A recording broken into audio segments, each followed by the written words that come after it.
E aí, pessoal, tudo bem? Sejam bem-vindos à nossa aula de número 6 desse curso maravilhoso da língua portuguesa. Pessoal, olha, português não tem mistério, é estudar.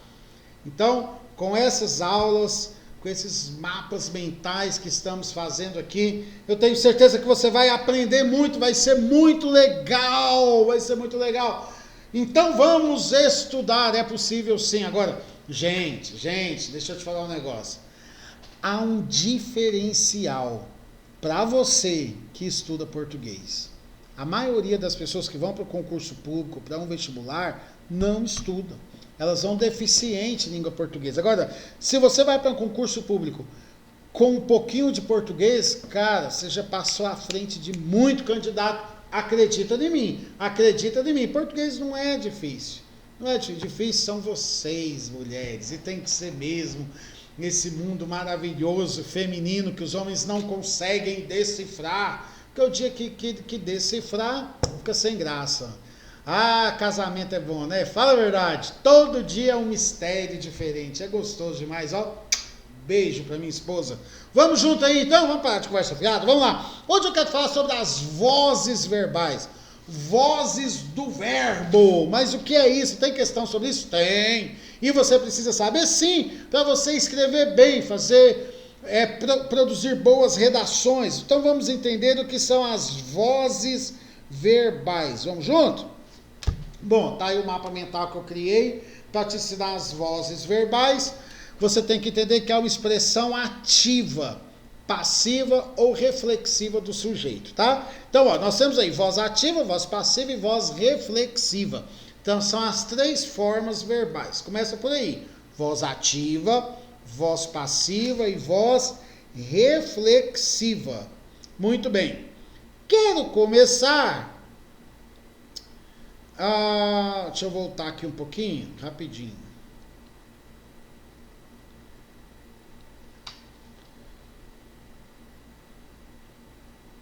Paciência, aqui. Voz ativa. A voz ativa é quando o sujeito faz a ação.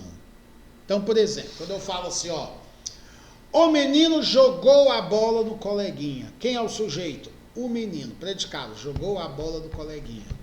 Então, o sujeito, ele praticou a ação. Então, eu digo que o verbo tem voz ativa. Voz ativa.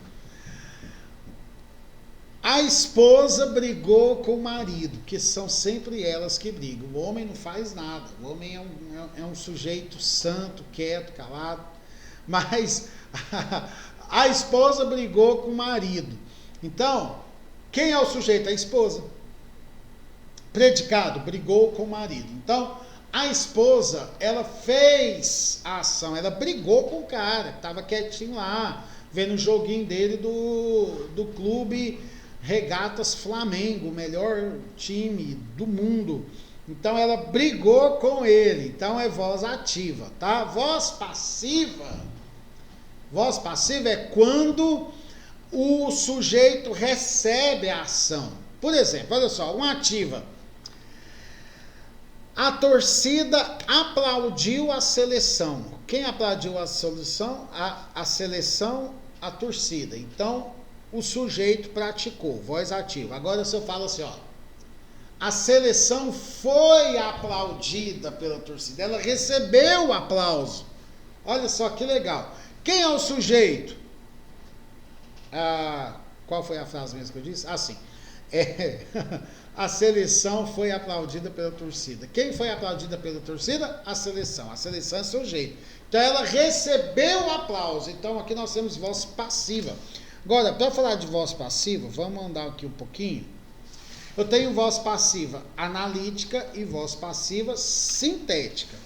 Analítica, ela é formada, olha só, acompanha aí no material comigo, pelo verbo ser.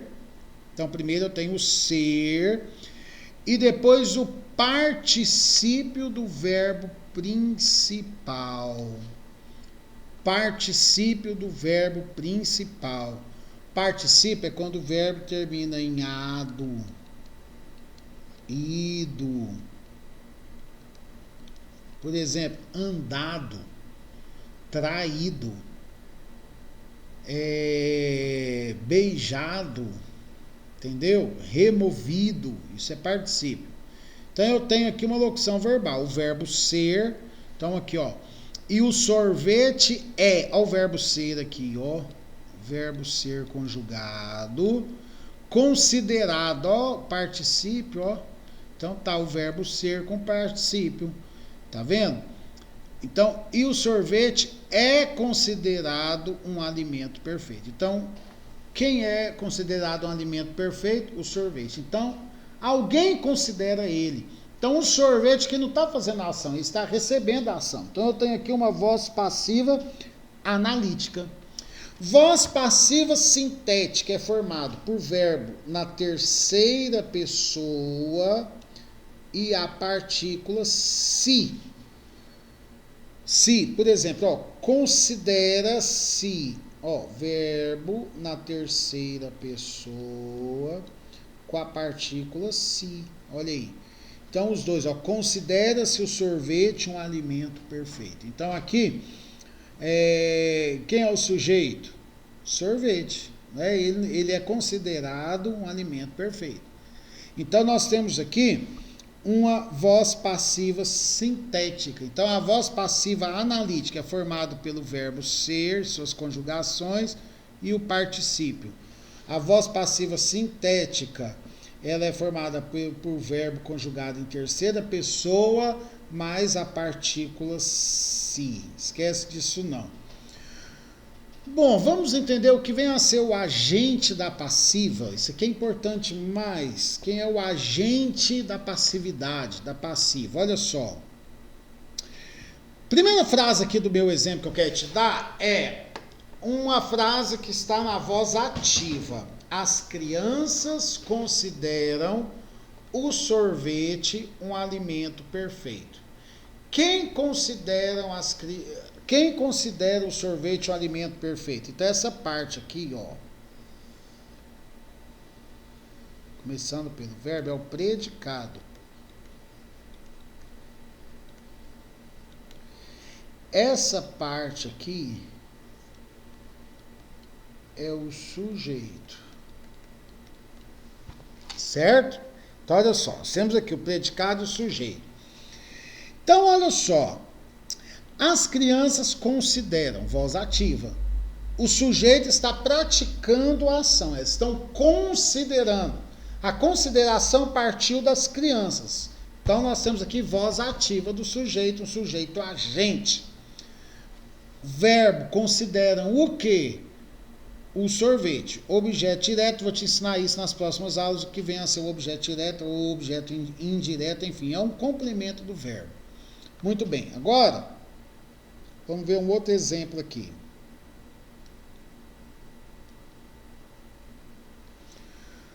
Eu vou transformar essas duas frases, eu vou tirar o sujeito de ser ativo, vou transformar as duas vozes verbais para passiva, uma analítica e outra sintética. Como que eu faço isso? Presta bem atenção. A voz ativa, as crianças consideram o sorvete um alimento perfeito. Então, nós temos aqui um sujeito agente da ação. Agora, presta bem atenção. O que eu vou fazer? Eu vou mudar o sujeito agente de lugar. Porque quem considera o sorvete um alimento? As crianças. Muito bem. Agora, eu vou mudar o sujeito. Ó. O sujeito é considerado pelas crianças um alimento perfeito. Então, o que é considerado nesse caso aqui, ó, o predicado mudou, ó. Quem é considerado, o que é considerado pelas crianças um alimento perfeito? Então, isso aqui é o predicado. O sujeito agora se tornou o sorvete. A primeira coisa que eu quero te ensinar nessa voz passiva analítica. Então, o sorvete, ele recebe a ação. Que ação? De ser considerado pelas crianças um alimento perfeito. Ele foi considerado pelas crianças um alimento perfeito. Então, Eu usei aqui a locução verbal, lembra que eu te falei? A voz passiva analítica. Você vai usar o verbo ser, aqui ó, o verbo ser, mais o particípio, que é o verbo terminado em ado, ido, que é um mais, gente, ó. Nossa, que bagunça. Então, olha só. Então, você tem o verbo ser, o sorvete é, verbo ser, considerado, ó, a terminação ADO aqui, ó, particípio, pelas crianças o alimento perfeito. Então, aqui eu tenho uma voz passiva analítica. Sintética, lembra-se? Verbo na terceira pessoa, mais a partícula se, ó. Considera-se o sorvete um alimento perfeito. Então, eu transformei a voz ativa em passiva analítica e sintética. Então, essa conversão você tem que aprender a fazer. Aprender a tirar o verbo da voz ativa e transformar ele em passiva, tanto analítica quanto sintética, e é fácil, não tem mistério nisso. Só seguir minha receitinha de bolo. Ok? Então, dá uma olhadinha então nesse esquema. E o que é o agente da passiva? Aqui, ó, o agente da passiva. Quando eu digo que o sorvete é considerado, por quem? Pelas crianças. São pelas crianças que está considerando o sorvete. É o chamado de agente da passiva, porque o sorvete ele recebe a ação de quem? De quem ele recebe é o que nós chamamos de agente da passiva.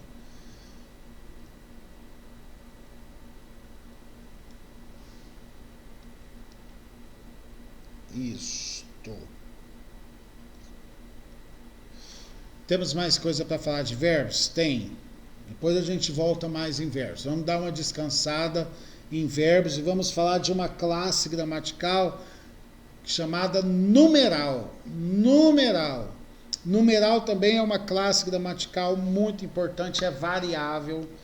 Então, vamos lá. Os numerais é uma palavra da língua portuguesa que indica quantidade, ordem numérica, múltiplos, indica frações, divisões. Então, é uma palavra que vai indicar quantidade numérica. Ordem, ela vai expor ordem também, determinar uma ordem, enfim. Bom, quando eu estiver falando de quantidade, eu estou falando dos cardinais, numerais cardinais. É o que indica a quantidade. Quando eu digo assim, ó, 1, 2, 10, 20, 100, estou falando de quantidade. Numeral, atenção, ó, numeral é diferente de número.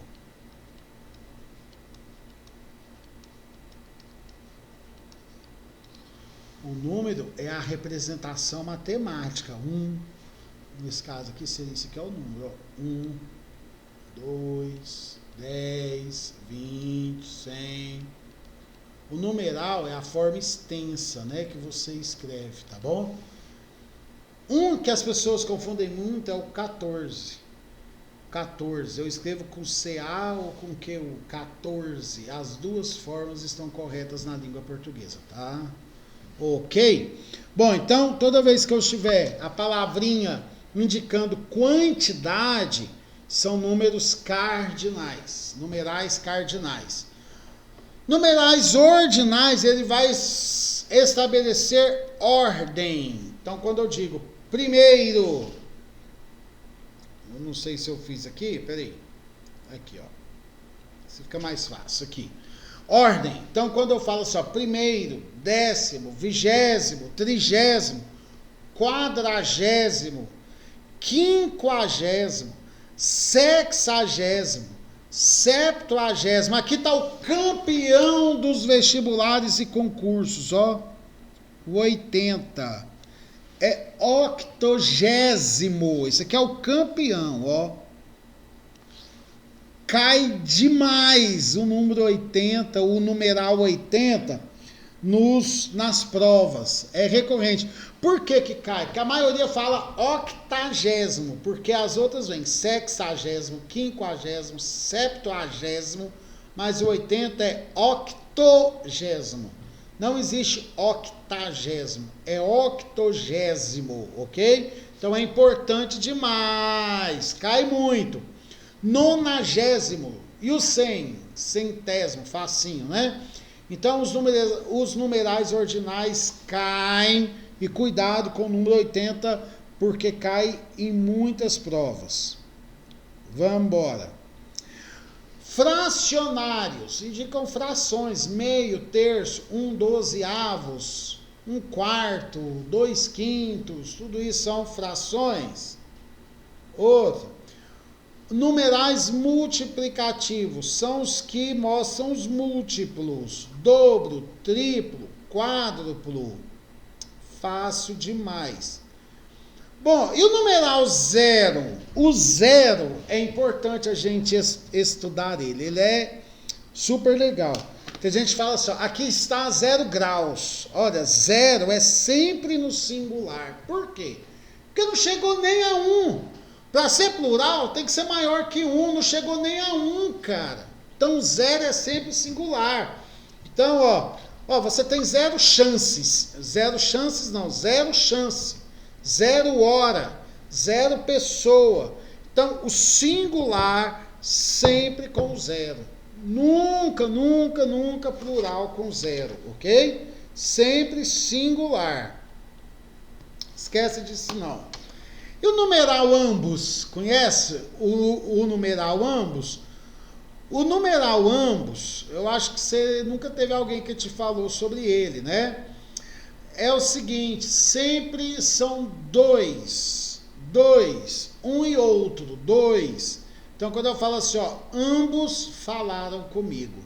Então, tem mais de um, ambos falaram comigo. Esse é o numeral ambos. Super top também. E por último, claro, só para reforçar, o numeral é a palavra que indica quantidade, ordem numérica, múltiplo e fração. Fácil demais. Agora, dá uma olhada nesse mapa mental aí, que também muitas pessoas erram nessas quantidades aí. Vamos começando aqui. Par, só para lembrar, é um conjunto de 2, ok? 2 e 2, 2, 2, 2, formam pares. Década, conjunto de 10. Não é usado só para anos não, viu? Tem gente que fala que década são 10 anos, não, pode ser 10 dias também, viu? 10 meses. Então, década não é usado só para anos, tá? É um período, ok? De 10. Período de tempo de 10 é década. Não vale só para anos. Aposto que você não sabia disso, né? Pois é correto falar também. Uma década de dias, são 10 dias. Normal. Bom, dúzia é o conjunto de 12 e vintena. Sabe o que é vintena? Vintena é o conjunto de 20. De 20 em 20. E grosa, conjunto de 12 dúzias. Então você tem ali 12 grupinhos de 12. Então você tem uma grosa. E novena? Novena é fácil, né? Novena. Deixa eu fazer aparecer aqui, peraí. Ali, ó, é o conjunto de 9. 9, 9, 9, 9, 9, 9. Então, cada grupinho de 9 chama uma novena.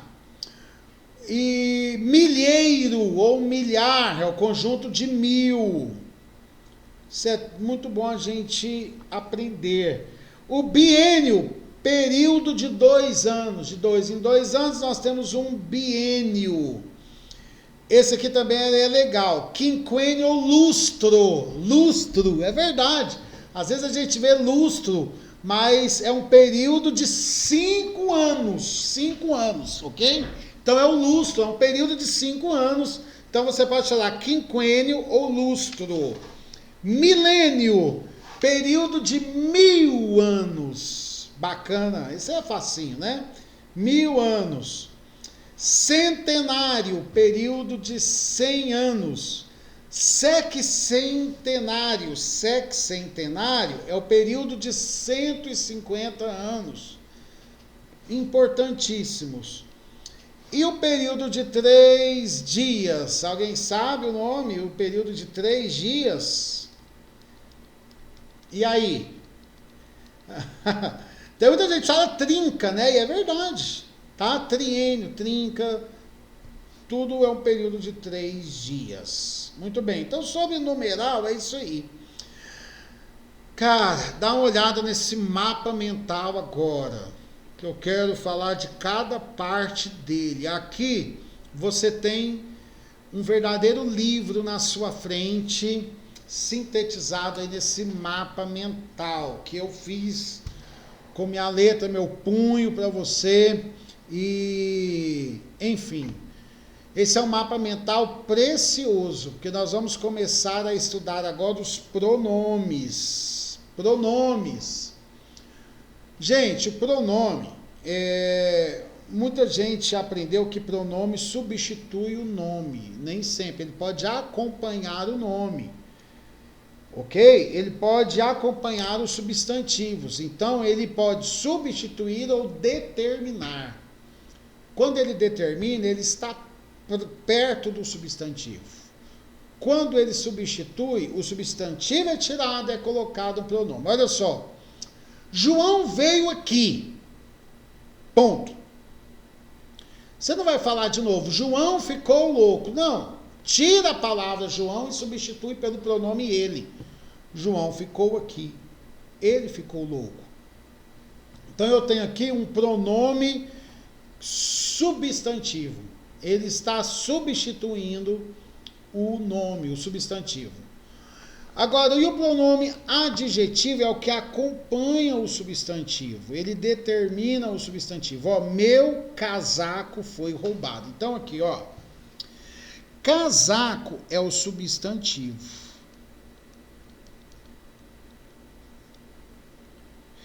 E meu é o pronome. Então ele está junto com o substantivo. Os dois estão juntos. Então nós temos aqui o exemplo de um pronome que substitui o substantivo e um pronome que acompanha o substantivo. Tranquilo? Vamos para frente.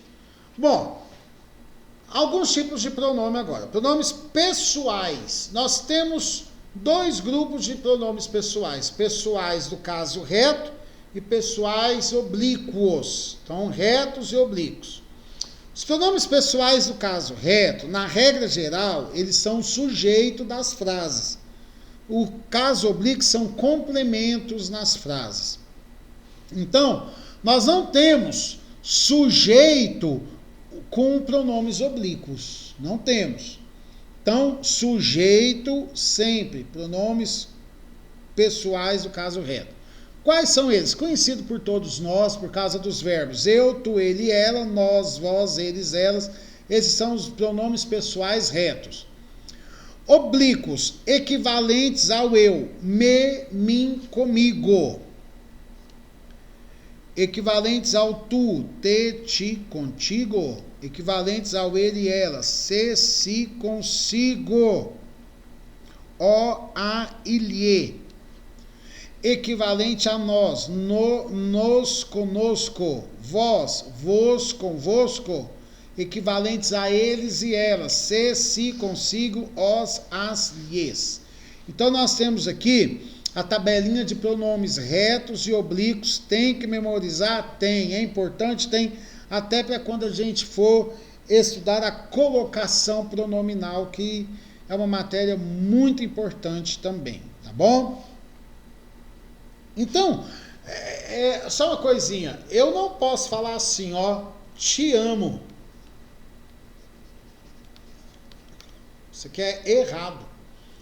Eu não posso ter, esse ti aqui, ó, é complemento, é oblíquo, não pode ser sujeito.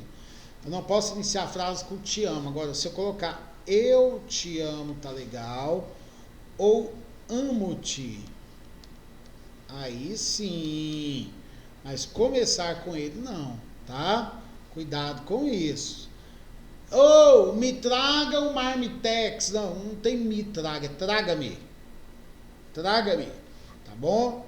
Começa a frase com o pronome pessoal do caso oblíquo, não. Vamos lá, pronomes possessivos, equivalentes a eu, meu, meus, minha, minhas, equivalentes a tu, teu, teus, tua, tuas, equivalente à terceira pessoa, ele, ela, seus, seus, suas, suas, a nós, nós, nossa, nossos, nossas, a vós, vossos, vossas, vossa, vossas, eles e elas, seus, seus, suas, suas. Então, esses são os pronomes de posse, pronomes possessivos. E agora os pronomes demonstrativos. Muito bem, tradicionais, este, esta, isto, que é o neutro. Esse, essa, isso, aquele, aquela, aquilo. Esses são os pronomes demonstrativos tradicionais. Agora eu tenho também outros pronomes que não são tão tradicionais, mas são muito usados, que é o que equivale àquela que. Então, quando eu escrevo assim, ó, a que chegou depois é bonita, ou seja, aquela que chegou depois é bonita. Outro, aquilo, o que fiz foi errado, ou seja, aquilo que eu fiz, estou apontando, né? Eu posso usar o que fiz. O que falou não sabe nada, ou seja, aquele que falou não sabe nada. Então, esse a, que e o que podem ser usados como pronomes demonstrativos em algumas frases. E nós usamos muito na linguagem coloquial, na nossa linguagem do dia a dia. Legal? É isso aí. Então,